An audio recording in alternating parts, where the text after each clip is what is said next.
Welcome to Parallel Lines, Day 3. Today we will start on Day 3 in our packet and start working on solving for angles. So we're going to be getting away from some of the vocabulary and naming the alternate, the interior, the exterior, and now we're actually going to be putting some numbers to our parallel lines. So let's start at the measure of angle 1 is 30. So I'm going to label that. Let me get a different color there. Let's label that 30 degrees. And it says that the measure of angle 7 is 150 degrees.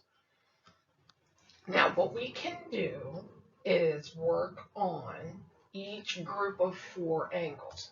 So what I'm going to do is I'm going to put a circle around this group and put a circle around this group. And I'm going to fill in the vertical angles first. So if I look at the top group and I look at the angle 1, I know that the angle 4 is vertical with angle 1. And vertical angles are always equal to one another. So that's going to make angle 4 also 30. Now, if I come down to the bottom group of 4 and I look at angle 7, well, angle 6 is going to be vertical with angle 7. They are opposite from one another. So this one will also be 150. And so having done that, we have half of our angles filled in already just by relying on our vertical angle pairs. Now, if we remember our linear pairs, so what I'm going to do is grab a blue pen and I'm going to highlight this line kind of thick so that you can remember visually what a linear pair looks like. And remember that a linear pair, those two angles are supplementary. They add up to 180 degrees. So if I have a 30-degree angle and I want to find its supplement, or I want the two angles to add up to 180, I would say 180 minus 1. Oh, I'm sorry. I already did the subtraction in my head. Excuse me. Minus 30 would give me the 150. And so that makes this angle 150. And along that straight line, we have two angles that add up to 180.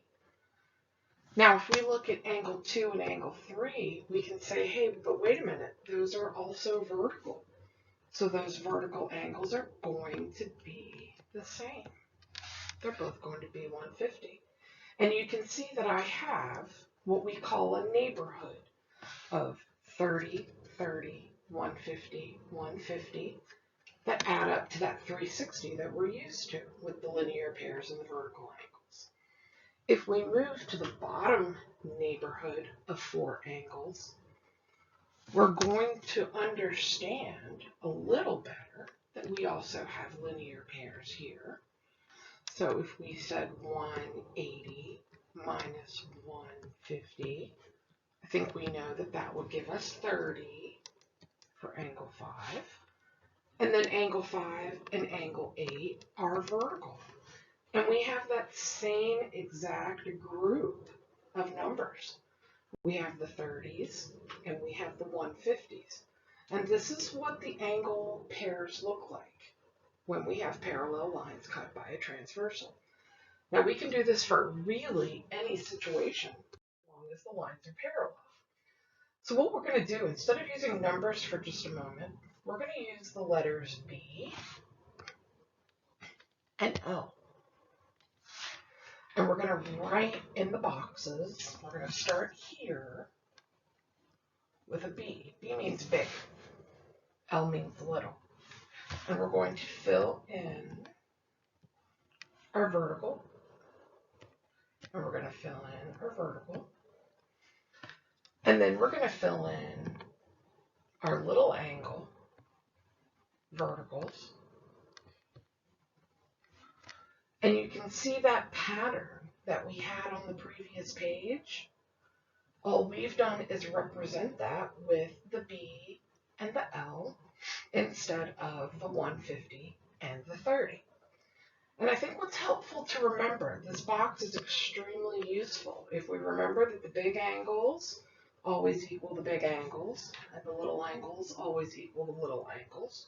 But then when we have a big and a little together, that, of course, is our linear pair situation.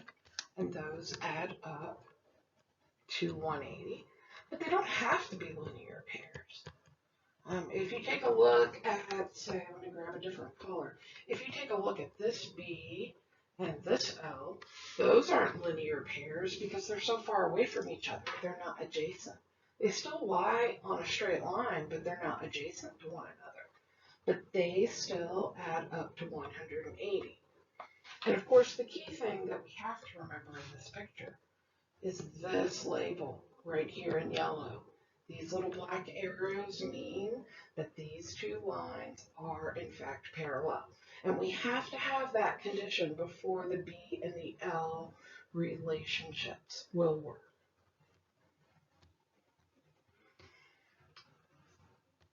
Let's take a look at one. Here they've labeled our big angle with a number. They've given us 100 degrees. So what we're going to do is go ahead and label our B's, and then we're going to label our L's,